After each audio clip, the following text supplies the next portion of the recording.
What is a right? You know you're dealing with a fundamental concept when it's difficult to define a word without using one of its synonyms. The strange thing about rights is that though we usually think of them in a positive sense, in reality, rights are comprised of boundaries.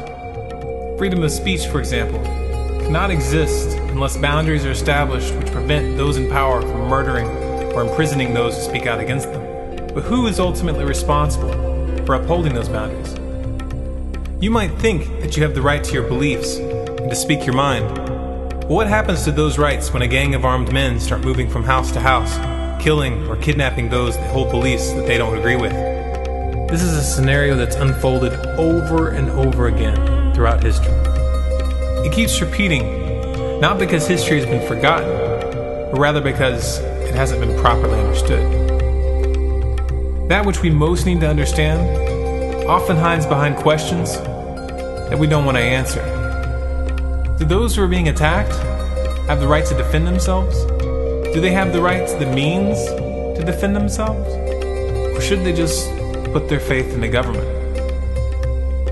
There are those who believe that the government should have the monopoly on violence, that the government should be the only one armed, and that we should trust the government to protect us. There's just one little tiny problem with that position.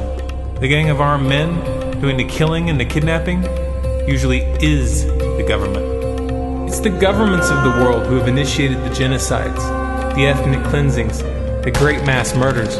It's the governments who have systematically exterminated political dissidents. It's the governments who have built the concentration camps and the secret prisons. It's the governments who have always been behind the worst crimes committed against humanity. Human governments have repeatedly demonstrated themselves to be the most bloodthirsty, ruthless, and corrupt organizations on this planet. Even the sickest serial killers have nothing on the state. And yet some would entrust them with the absolute power of life and death over you and your family. That's what's at stake when you give the government the monopoly on violence. Because when the people have no means of defense, the government has no boundaries. Some would sidestep this issue by asserting that what we need is a stronger United Nations, a global government that's capable of keeping the rest of the world in line. But this just underscores a deep misconception.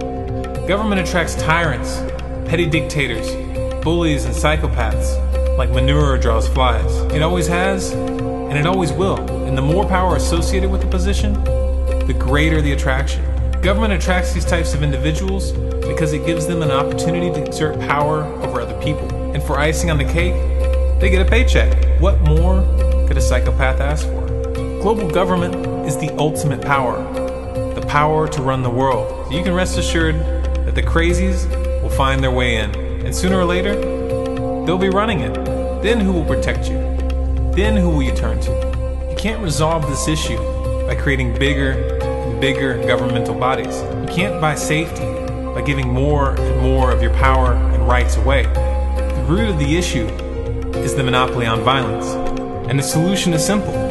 No one should be given the monopoly on violence. Humans simply aren't mature enough to deal with that kind of temptation. A counterbalance must be maintained. And the right to self-defense is that counterbalance. The right to defense is the boundary which makes all other rights possible. And it's not just a right, it's a responsibility.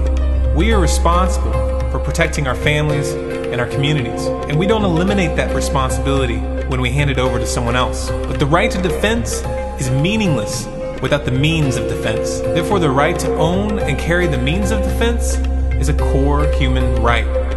As bitter of a pill as that might be for some people, what you need to realize is that if you allow that right to be taken from you when you don't need it, it won't be there when you do.